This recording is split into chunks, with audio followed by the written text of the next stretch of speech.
This is Robert Sapolsky, and you're listening to Father-Offspring Interviews. Hey there, welcome back to Father-Offspring Interviews, episode 74. To start, we've had a number of similar questions from Petra from Slovakia, Leo from Arkansas, and Nikki from the Netherlands, all asking about the biology of menopause, its evolution, and whether it only occurs in humans. In addition, Paul from Norway/Minnesota asks what turns out to be a related question. Would you please comment on a possible grandfather hypothesis comparable to the grandmother hypothesis to explain the intensity I have in investing as much quality time and quality tools, wisdom, and knowledge in each of my 4 grandchildren? Uh, we were delighted to have all these questions come in since, as you all know, July is National Menopause Month, so that seems perfectly suitable to focus on this. Menopause, probably the thing to do right off the bat to get a sense of what's going on with it is to focus on what no longer is going on during menopause. Usual cycling in a woman when she's younger, she's got ovarian follicles, and as one approaches day 14 in one's 28-day cycle, a dominant ovarian follicle ruptures out an egg. Every now and then there's 2 eggs ruptured out. You're on your way to twins in some circumstances, but ruptures out an egg, also known as an oocyte. And at that point, the clock starts ticking 14 days for fertilization, implantation, or else everything gets washed out at the end of the month, that menstruation. So most basically, menopause can be thought of when that no longer happens, when there is sufficient loss of functional ovarian follicles producing eggs, sufficient loss that you no longer cycle, you enter menopause. Now, right off the bat, we've got something puzzling here, which is you got that dominant follicle each month and it produces 1 egg. And thus, over the course of your lifetime, I don't know, a few hundred eggs. And women are born with something on the scale of 2 to 5 million ovarian follicles. What's going on with that? Why is 99.9% of them just being sloughed off as excess over the course of the lifetime? Nobody understands in a why does this make sense way, but it has an interesting parallel, which is, it only takes 1 sperm to fertilize an egg, and males are going along with huge numbers of them as well. To quote Oscar Wilde, nothing succeeds like excess, or that seems to be the theme here. So the question becomes first, are we the only species that goes through menopause?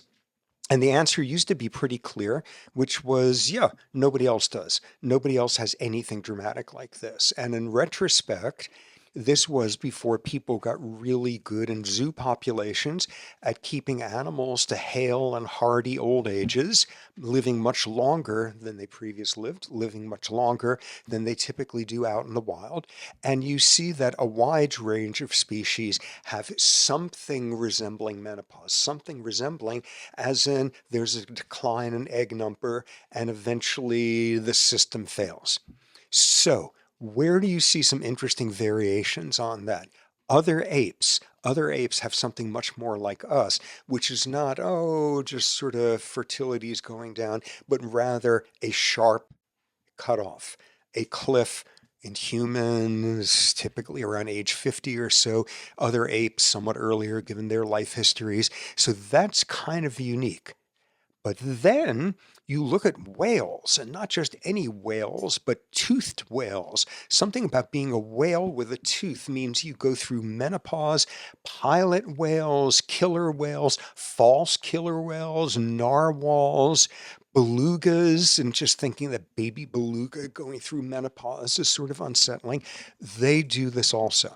So we are not the only ones doing it, but it is quite rare.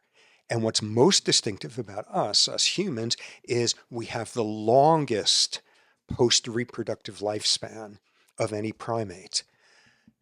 We hit menopause at 50 and you live another 25 years, and even in the other apes who have sharp distinctions, a sharp drop-off, they don't have post menopausal lifespans that are anywhere near like that.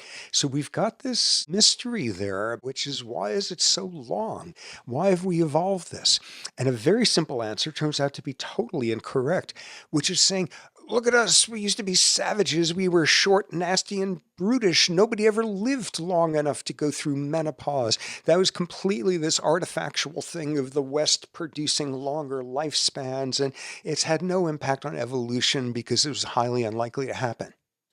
That turns out to be incorrect. And people who study hunter-gatherers, other indigenous populations, one of the things that comes through is a a mind-bogglingly high infant and child mortality rate. And once somebody reaches adolescence, young adulthood, their life expectancy is not all that different from the West. So rather than hunter-gatherer, short, nasty, brutish, none of them go through menopause. If you make it to age 20 and you're a hunter-gatherer woman, the odds are you're going to go through menopause and be alive for quite a period of time after that. So we've got to ask then, why did this mechanism evolve? So that eruption of a fertile egg ceases somewhere roughly around age 50. Huge variation there. Don't freak out if you're an outlier. Rupture somewhere around there ceases, and yet you live long after that. What's the adaptive value of humans, more than any other ape, but apes in general, of humans living long after fertility declines? So an immediate easing answer is there's no evolutionary advantage. It's just something that happens. You're like off doing a just so story. Ooh, why is it? Why is it that we humans live for a long time after ovarian follicles stop developing and erupting? What's the advantage? There's got to be an advantage. Evolution selects for advantageous stuff. So of course, one response is there's no advantage. Some stuff just happens. Some stuff are just spandrels, a term we've had many episodes ago, just baggage that's carried along evolutionarily. One thing argues against this, which is this whole notion that you look at in all these primates over the course of the lifespan, females are having fewer and fewer ovarian follicles. And humans fit on the exact same curve as all the other apes up until humans are about 40 years old. And then something shifts and there's a much steeper decline. It's not just a picture of, oh, this is entirely a function of just passive decline, atresia, it just descends at the usual rate. No, something has some extra mechanisms worked into it. So that makes the argument there's no adaptive advantage to menopause, life history in humans, a little bit iffy. So what could be going on? There's essentially two schools of speculation about the evolution of human menopause. And the first one is much more about guys, and the second one is much more about women. The one about guys, a surprisingly well demonstrated effect by now across culture after culture, that on the average, men are more interested in mating partners with somebody younger than them with signs of fertility than women are. Women are more interested typically in males who show signs of economic success by that culture's standards. This seems to be a fairly widespread pattern. This has been replicated a number of times. Original work by a guy named David Buss, University of Texas. And so out of this comes this logic that, okay, as you get older, guys aren't going to be interested in you anymore because they're only going to be attracted to the young, fertile females. So you might as well stop being fertile. Stop like fixing your DNA errors in your ovaries. Just, don't bother, just a default thing. Notice the circularity in this, which is you choose younger females with higher fertility because of declining fertility in older females. And because you were choosing, that selects for declining fertility in older females. There's a circularity in there that doesn't make any sense. Another version of that is, well, you're more attracted to a young female because she's more energetic and more vigorous and more capable of raising her child to maturity and passing on copies of genes. So she's who you want to stick with. And this taps into a general kind of myth out there, which is that female mammals, female primates, instinctually understand how to be competent mothers. And they sure are not. Female primates, monkeys, baboons, in their first child, they are usually wildly incompetent, and the child's chance of survival is pretty limited versus your later kids. It is not an automatic, reflexive, instinctual thing. Something emphasized by the primatologist Sarah Hrdy, University of California, Davis, which is it's an acquired skill. It's not automatic. So the youngest possible females out there, not only may they not actually be ovulating yet, but they're going to be totally incompetent mothers. There's sort of an inverse you selecting for younger females, but not maximally young. Okay, so that's the picture of menopause by sort of theorists who are viewing the world from the male perspective. The female perspective, I think, is much more informative. So for that, we got to appreciate something about primates. You're a salmon. You hatch from an egg and you swim off, and if mom is still around and alive, you never see her again. She never sees you. You are what is termed a precocial species. You were born precocious. You are born capable of surviving on your own. In contrast, you get to all these fancy primate species with long lifespans and complex sociality and cognition, and it takes them years and years to mature into independence. Jargon in the field, primates are altricial organisms, and we are the most altricial ones of all. 6-month-old kids do not know how to take care of themselves. It's a long, long process. So, in other words, you need a mother. In altricial species, you need a mother around with maternal competence who is raising you so that you actually survive and pass on copies of genes. So the argument in sort of a parenting model is there's got to be a long post-menopausal lifespan in humans because you need to stick around after your last child long enough to raise them. So there's some evidence for this, but then we come to the grand hypothesis of this whole field, the grandmother hypothesis. Grandmother hypothesis, and this was mostly the work of Kristen Hawkes at University of Utah, pointing out something fascinating. So you've got a primate, humans especially, where the female goes through menopause and she's around for a generation afterward, 2 generations afterward. What's the selection for that? Grandmothers are helpful, helpful at the nest. And Hawkes has been finding evidence for this grandmother hypothesis, showing that having a grandmother around greatly increases the likelihood of child survival in traditional indigenous populations. Where's that coming in? You see astonishing stuff. You look at traditional hunter-gatherer populations, and everybody knows the man, the hunter, brings in most of the calories, and it's typically the women with the foraging who bring in most of the calories, and the grandmother brings in a big chunk of it. She is very adaptive for it, and there's all sorts of studies now going back to 18th century Germany, Iceland, centuries ago, Norway, etc., showing that when there's a grandmother present, kids are more likely to survive. So a substantial effect. Why is there selection for menopause? So you got enough time for a long postmenopausal period where you could be a helpful grandma. Selection for this.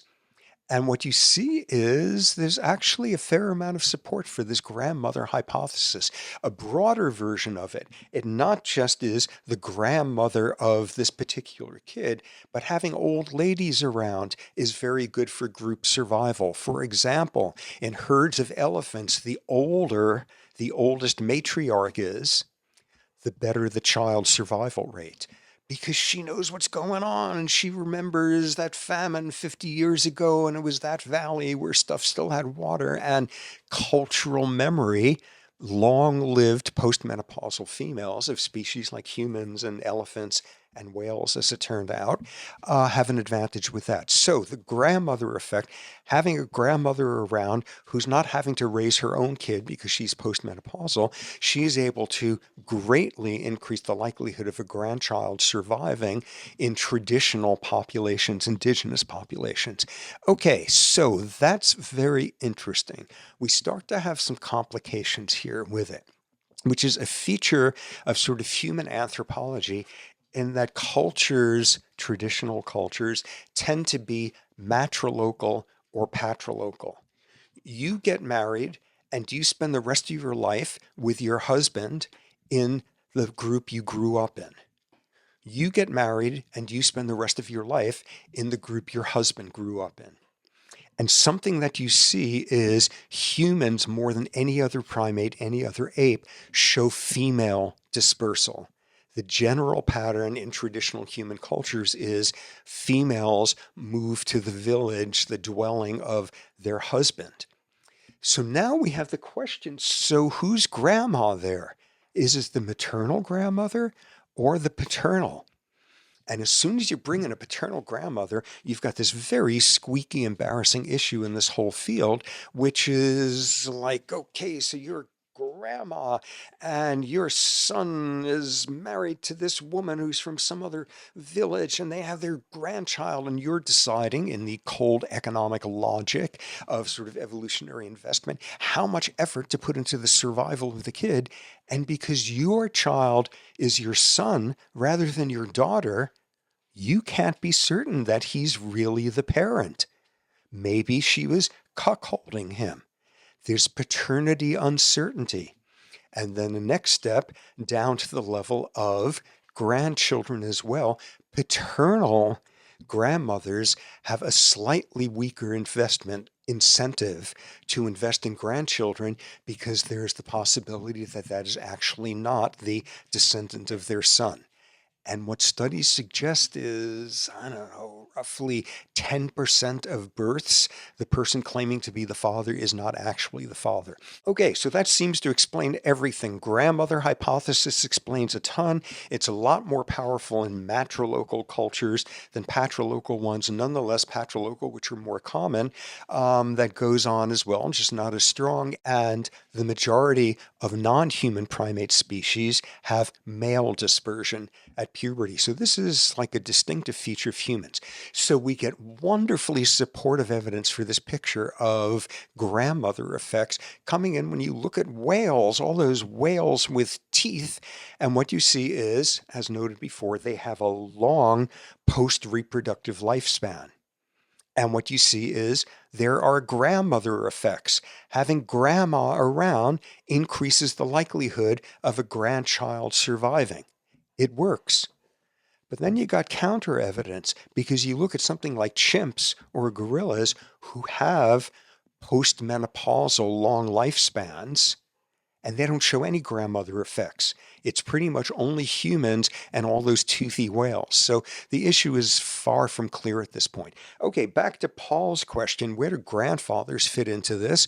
And theoreticians typically spend a lot less time thinking about the evolution of grandfatherly behavior because of that constant bugaboo in evolutionary biology, which is females are more certain that this is their child than males are. Paternal grandfathers are less certain that that grandchild is their own genetically than maternal grandmothers. So despite Paul sounding like a totally wonderful grandpa, there's not been traditionally a whole lot of work done in that area. Okay, one final area is sort of like a poor man's version of the grandmother hypothesis, which is what we just saw.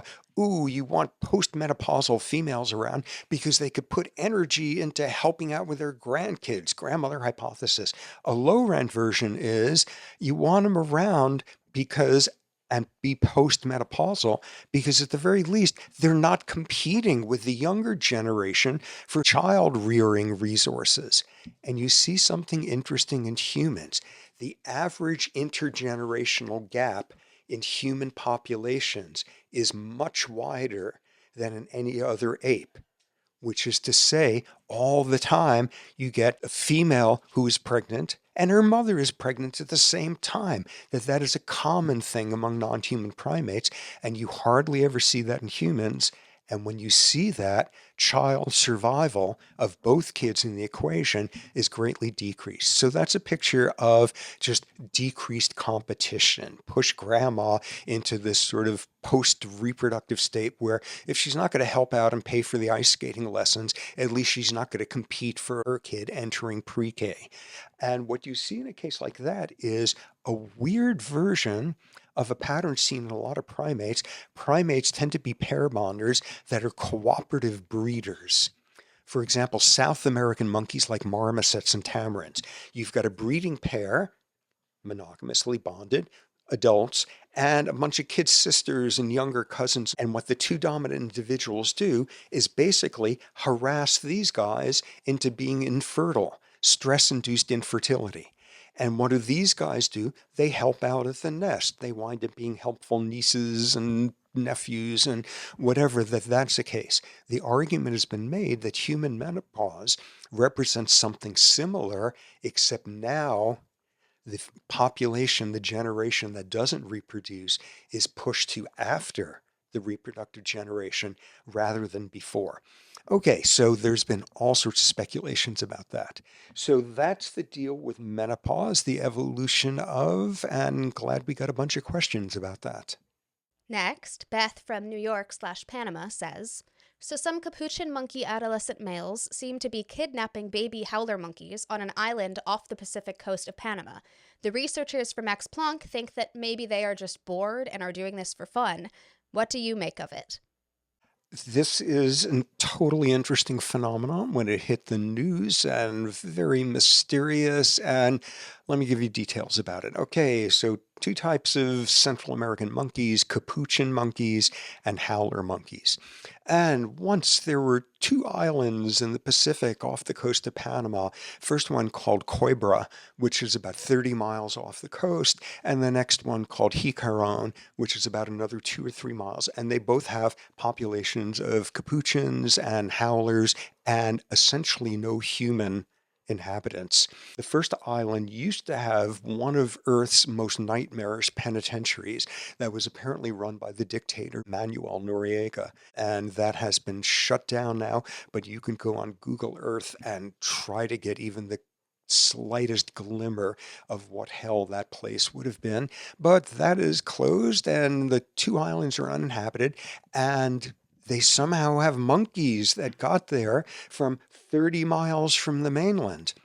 And the best evidence is at some point there was a storm and some monkeys rode on some thatched leaf things that carried them 30 miles to the first island. And at that point, it was just a hop, skip, and a jump to go to the second one. Seemingly, that's what they're doing there. It was not from human translocation. It was not monkeys jumping merchant marine ships.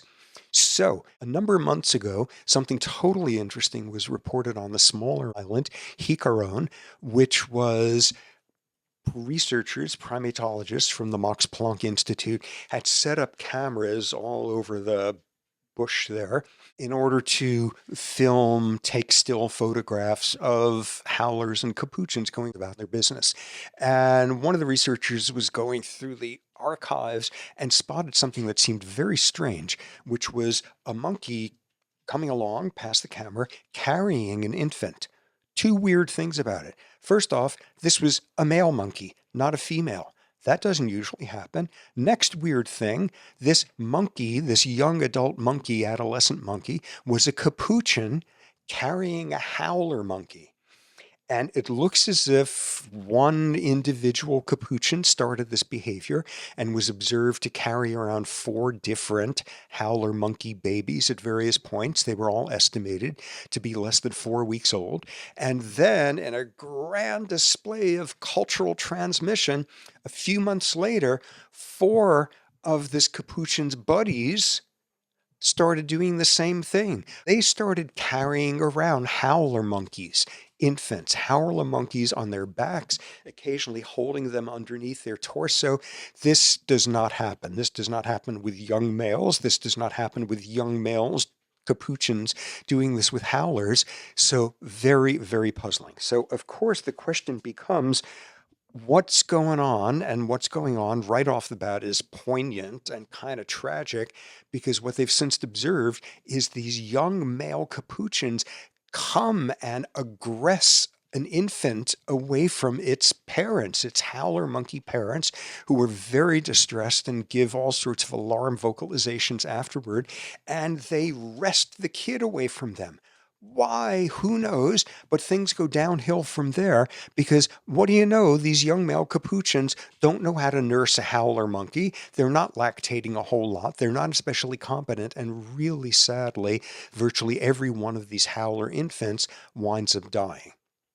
So, what was going on with this? All sorts of possible explanations didn't hold up. This did not appear to be some sort of competitive strategy of who could kidnap the most infant howlers. No evidence for that. There was no evidence of the capuchin males sort of intentionally harming these infants. No evidence of that. No evidence after the infants died of the capuchins eating them. They just like carrying them around. They just kind of got into the habit of this. And one thing that this did not fit the picture of is a fairly common sort of wildlife phenomenon where you get a young female mammal who hasn't had a kid yet, and she's in her first cycles, and the hormones are making her all berserk, and she just kind of gets a little confused about who she's supposed to be mothering, what species this is. And these are these great YouTube films where you could see a lioness kills an impala and then discovers there's an infant impala underneath, and the lioness brings the impala with her and takes her around for a few days, and one with a baby baboon by a lion or a leopard, I think. And these always end badly because, again, they're not competent in mothering this other kid. But that's sort of like the deeply hormonally confused adolescent female scenario. These are males. These are males. And what we seemingly have is what people in the business call a cultural tradition, a fairly arbitrary behavior that is being passed down intergenerationally or passed intra-generationally, laterally. And we heard about an example of that, oh, so many episodes ago. Those orcas up in Puget Sound, where one of them developed this cultural innovation of, after killing a salmon, tossing the salmon on top of their head, and they have a dead salmon hat. And this was reviewing the fact that this had spread among other young orcas. You see stuff like that. Chimps in a sanctuary in West Africa, one charismatic female got it into her head that she liked every morning taking a blade of grass, a stem, and sticking it in her ear so it stuck out. And she just went around each day doing that. Who knows why, whatever, but she started being copied. Sort of trends, fads there of some sort. And the closest thing to an explanation is given one male doing it. What's up with him? Who knows? But a few months later, it up to 5 of them, some sort of cultural tradition that's being passed along, which is certainly not great for the howler babies. So, when trying to make sense of what this is, people come up with all sorts of immediate explanations for unexpected primate behavior, which is they're in a terrible ecosystem and they're starving and they're starting to do pathological things and weird stuff. And capuchin monkeys on this island are living great. It's a great ecosystem there. It's totally healthy. And you see them inventing all sorts of new stuff, not just inventing this with the howler monkeys, but these capuchins make stone tools for cracking open crabs or something. And you don't see that on capuchins on the mainland.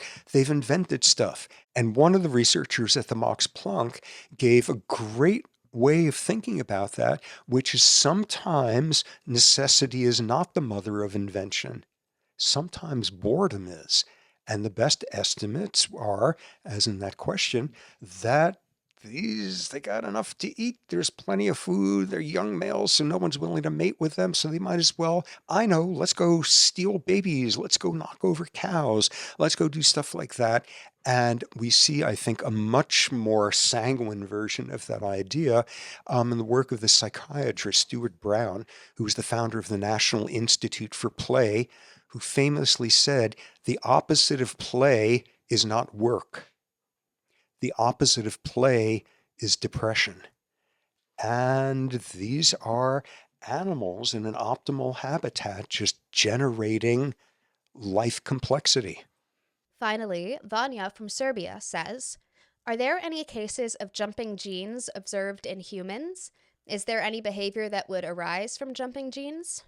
Oh, are there ever? Jumping genes, which sounds a little bit absurd right off the bat, more formal name, transposable genetic elements. The time comes in everybody's life at some point where they need to be sat down and told the epic tale of Barbara McClintock. Barbara McClintock was a plant geneticist working at Cold Spring Harbor in New York. I don't know, she was born around 1900 roughly, very accomplished, and she studied maize genetics. And maize apparently is great to study the genetics of because genes, there's a close correlation between subvariants of genes and the colors of different kernels. So you can really get a lot of information that way. And somewhere in the 1940s, she published a paper making a totally bizarre announcement, which was in studying the genes of her maize plants, she was seeing circumstances where the genes were jumping around. Long strand of DNA, here's one gene, and then the next one starts, and then the next one starts, and seeing a stretch of DNA coding for a particular gene in a completely different place than it was supposed to be, jumping genes, which she called transposons or transposable genetic elements. And this is where reality and this sort of epic tale begins to diverge.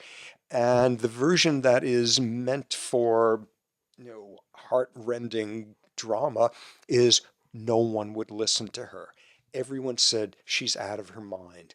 Genes, she's seeing the genes jump around. She was saying the only way to explain the inheritance of these kernel color patterns that I'm seeing on this maze is there's some genes that are jumping around. Everyone said, oh my God, she was like a decent scientist and now she's totally lost it, and laughed her out of the place. And she labored on in tragic obscurity and never doubting herself until many decades later, the molecular biology techniques got good enough to catch up to show that's exactly what goes on. Sometimes a stretch of DNA is cut out and plunked down somewhere else in the genome. Sometimes a stretch of DNA, a copy is made of it, and that copy is plunked down somewhere else. She was absolutely right. Everyone went berserk. She was lionized and canonized and Nobel prized. She became an inspiration for an incredible generation of young scientists because she just stuck to her guns. And most notably, after everyone said, hey, you're right, here's a Nobel Prize, all those decades of no one really believing her, she was saying, I don't care, this is what I'm seeing. And after she got her Nobel Prize, she basically said, well, that's nice, I'm glad people agree, but this is what I was seeing. This is how things work. Okay, a little bit of revisionist deflation about Barbara McClintock. She was not a nobody woman working in obscurity. She was working in one of the most prestigious labs in the country for this sort of thing, Cold Spring Harbor Labs. In the 1930s or 40s, she was elected as a young woman to what is called the National Academy of Sciences, which is the official old boys club of American scientists. For her to get elected to that as a young woman, she was viewed as totally amazing. Most people who get in as some grand old fart who's 60 or 70 when they finally get into the academy. No, she was wildly respected. And people tried to follow up on her work, and it didn't take off much because the math was very complex, and it really took a couple of decades for molecular techniques to make it easier. So, hooray, Barbara McClintock turned out to be correct. There's jumping genes. And broadly, as I noted before, they come in two categories.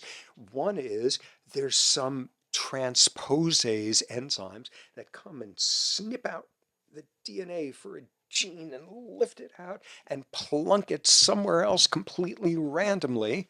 The other one is you get a copy, you get a sort of photocopy of a stretch of DNA made, and that's used now to create a new gene somewhere else. You plunk it down there. And the key thing about it was this turned out to be really, really common. There's one particular jumping gene transposable event, something called an L1 retrotransposon, which happens so much. This little fragment has made so many copies of itself and plunked it into the human genome that 17% of our DNA codes for this transposon that does nothing at all. And when these events occur in a sperm or an egg and gametes, it's now off to the next generation, and there you go. So, what are these good for? Right off the bat, what you should assume is this can't possibly be a good idea. I know, let's randomly grab a gene or randomly make a photocopy of a gene and stick it randomly somewhere else in the DNA, and whoa, let's see what happens. It's almost certainly going to be a disaster. Nonetheless, what began to be clear was transposable genetic events, jumping genes, did some really interesting stuff. In retrospect, it made sense that McClintock found these first in plants. You stress a mammal, a vertebrate, an animal, and you threaten them. And what's one of their options, which is to pick up and run away? Plants can't run away. Plants don't have that as a stress coping response. What plants do instead is when some sort of challenge comes along, temperature change, global warming, environmental toxin, whatever, a signal is detected and the plant cells basically do a Hail Mary. Let's just cut up a bunch of the DNA and juggle it around and put it back together and get a whole bunch of new genes that have never been seen before. And maybe one of them is going to turn out to be able to save our keister here during this crisis. So that made some sense.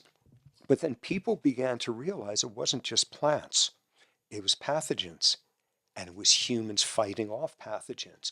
You get some virus, some bacteria, some parasite that your body has never seen before, which is to say, you have never made antibodies against it. And what is the response of your immune system? You go and you induce a whole bunch of transposable events in a stretch of DNA that codes for antibodies. Chop them up, make copies, put one here, put one there, juggle them around, all of that. And let's see, please let there be something that pops out the other end that protects us from that virus or that bacteria. And what you see is in all sorts of immune cells, when there is some sort of pathogen invading with something novel that has never seen it before, you induce transposable events. Hail Mary, let's see if we can come up with something that's going to save us. So, as a pretty frequent theme, when the animal now lucks out and comes up with some antibody that's very effective at doing in this novel pathogen, the novel pathogens have been evolving as well. And one of the things that happens is this particular tropical parasite, trypanosome, that causes this really miserable disease, trypanosomiasis. It has surface proteins on the surface of it. And, it gets into your body, and your immune system tries to find a way to attack these surface proteins. And it takes about 2 weeks to build up enough antibodies for that. What does the trypanosome do? Right around the 2 week mark, it takes its genes for this surface protein and chops them up and juggles them. So you've now got a completely new surface protein. It's invisible. It keeps changing its identity. You see these amazing arms races of inducible transposable events that go on. Okay, so completely cold subject. In this question, we're now asking, so any transposable genetic events, transposons, is this stuff going on in the brain as well? And what does it have to do with behavior? And the answer is absolutely. Okay, least clarifying sort of findings. When you look at the genes, the genome, of people with schizophrenia, autism spectrum disorder, depression, bipolar disorder, what you see in sequencing the genomes from some of their neurons post-mortem is you see an abnormally high number of gene jumping transpositional events. Something about that goes along with these disorders. Okay, that doesn't tell us much. Then, around 2003, a really interesting study that began to look at the human brain, in particular this part of the brain, the hippocampus, and looking at just how many, I had mentioned that L1 retrotransposon jumping gene thing, just how many novel copies of that would wind up in your average neuron in your hippocampus. And what they saw was virtually every neuron in there was a unique mosaic of genes. It had a collection of genes, an ensemble, an orchestration of genes that was unique from every other neuron there in the hippocampus because it had plucked up this one when they were 2 weeks old and thrown it down there. And just before graduation, they plucked up this one. And you get this mosaicism of neurons in the brain, and something very informative, which is you have more of this jumping gene mosaicism in neurons than you see in cells elsewhere in the body, in glial cells and liver and bone. Something about the brain does a lot of this juggling of DNA. Okay, so that was plenty interesting. Then this massively important study came out in 2006 in the journal Nature, highly prestigious. And this was from a group from the Salk Institute in San Diego in the US.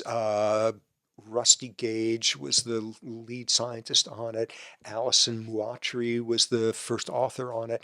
And they showed something totally bizarre and amazing, which is the adult brain makes new neurons. You got neural stem cells, and in certain parts of the brain where they can be found, in response to certain circumstances, they will activate and they will start dividing and forming new neurons. And what they showed was just when you were activating these neural progenitor cells to start making new neurons, you induced a ton of transposable genetic events in them right around the time that you were making a new neuron. You say, tell you what, let's just juggle some of the stuff and see if we come up with something interesting. Let's just go for it. You induce that at the time that you were making a new neuron in the adult brain. And Gage's group then followed up with that some years later, showing in rats different styles of mothering cause different patterns of jumping gene transposable events in the hippocampus, producing different behavioral profiles. This is totally amazing, totally fascinating. And since then, people have shown stress can induce transposable events in the genomes, the DNA of neurons in the hippocampus and the frontal cortex. So, what are the take home lessons from this? Um, First off, science is cool and like never shut out the possibility of something completely unimaginable actually going on, blah, blah, all of that. Yes, we need to be open-minded. What else? A really important lesson, which is DNA, your gene sequencing the human genome in the 1990s was the biggest science project since the atomic bomb. It was massive because DNA, your DNA sequence, your genome is the code of codes. It's the holy of holies because whatever its sequence is over those billions of base pairs, it's set in stone. It's there forever in every cell in your body. And in every circumstance where a cell is dealing with some sort of challenge, every cell has the same DNA sequence. And what transposable genes show is that's not the case. We get mosaicism, that the DNA sequence, the genome, is not set in stone. And it turns out to be mobile under interesting circumstances. When you're making new copies of the most important cell in your body, if you ask me, a neuron, when different mothering styles are having different effects on the developing brain during stress, what's that showing is the notion of this is your DNA sequence set in stone, inevitability, universality. No, experience by way of these jumping genes does a lot to modify our genomes on a neuron by neuron basis. That's episode 74. I'm Offspring Sapolsky, and thanks for your continued support of science and the beard.